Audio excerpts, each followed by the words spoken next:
বাজার ঘাটে নাকি ইলিশ মাছের দাম একদম সস্তা সস্তা, তাই আরাধ্যার বাবারে বললাম যাও আমাদের তাহলে একটা ইলিশ মাছ কিনে নিয়ে এসো। তাই এই যে দেখো বাজারে গিয়েছিল, আর বাজারে যে এই যে ইলিশ মাছের ছা কিনে নিয়ে আসছে, হ্যাঁ, সস্তার ঠেলায়।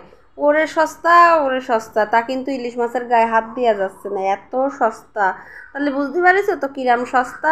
তো যাই হোক, ছা আনুক আর বাচ্চা আনুক, আমার তো রান্না তো করতেই হবে, তাই না, খাতেই হবে। তাইতে আমি ওই ছা বাচ্চাটারে কুটিয়ে নিছি, কুটে টুটে এই যে আমি একটু হালকা করে ভাজি নিলাম। ইলিশ মাছ রান্নার আগে আমি সবসময় একটু ভাজিয়ে নিই। ইলিশ মাছ ভাজিয়ে নিয়ে একটু রান্না করে দেখবা কীরকম স্বাদটা লাগে, আর কাঁচা রানলে কিরাম একটা ওই যে রং হয়, ওটা আরাধ্যার বাবা মোটেই পছন্দ করে না, আর আমারও একটা তেমন একটা ভালো লাগে না।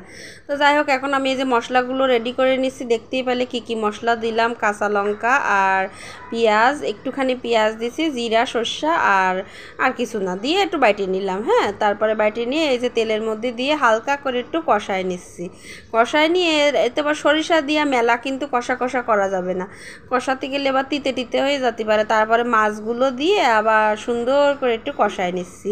তো এইভাবে করে তোমরা একটু রান্না করে দেখো তো। এটারে সর্ষে ইলিশ বলবা না ইলিশের দো পেঁয়াজা বলবা না কী যে বলবা, নাম আমি কিন্তু জানি না, তোমরা তোমাদের মতো একটা নাম দিয়ে নিও, হ্যাঁ। তো যাই হোক, আমি এইভাবে রান্নাটা করলাম, আর রান্না করেছি আজকে সকালে, আর দুপুরে খাইছি, খাইয়ে এখন এই যে বিকেলে তোমাদের রিভিউ দিয়ে পাঠাই দিচ্ছি তোমাদের কাছে ভিডিওটা। তোমাদের যদি ভালো লাগে, মন চায়, তাহলে তোমরা কিন্তু এইভাবে রান্নাটা করে দেখতে পারো। ওরে স্বাদ হইল, ওরে স্বাদ হইল, সেটা আর তোমাদের কি বলবো স্বাদের কথা। স্বাদের চোটে মানে থাল প্লেট হাত যা যা আছে সব চাটি চুটে ফেলাইছি আমরা। তারপরে আর কি করব, এই যে দেখো রান্না তো হয়ে যাচ্ছে। তোমরা আবার মনে করবা না কি এক তরকারি ভাত করতেছ, ওই ইলিশের ছা দিয়ে আজকে দিন পার করবে, ওরে না। এই যে দেখো ডুমুরও রান্না করতেছি সাথে, এই যে দেখো ডুমুর আমার মা পাঠাইলো না, ওই ডুমুরও ছিল, তাই ডুমুর রান্না করে নিচ্ছি। আর এদিকে দেখো আমি তো সাদা তেল দিয়ে রান্না করেছি না, এই জন্য নামানোর আগে একটু সরিষার তেল দিয়ে দিচ্ছি। নামানোর আগে এই সরিষার তেলের কিন্তু ওরে গন্ধ বের হয়, একটা খুব স্বাদ লাগে। আর এই যে দেখো একদম কিন্তু কোনো ঝোল থাকবে না, শুধু মশলা আর তেলটা উপরে উঠে আসবে, তখন আমি নামাবো। কোনো ঝোল রাখলে কিন্তু ইলিশের স্বাদটা পাওয়া যাবে না।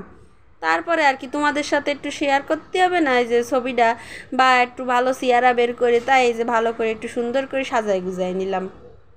চা হোক বাচ্চা হোক যা হোক, সাজায় নিলে কিন্তু সুন্দরই লাগতেছে দেখতে, তাই না।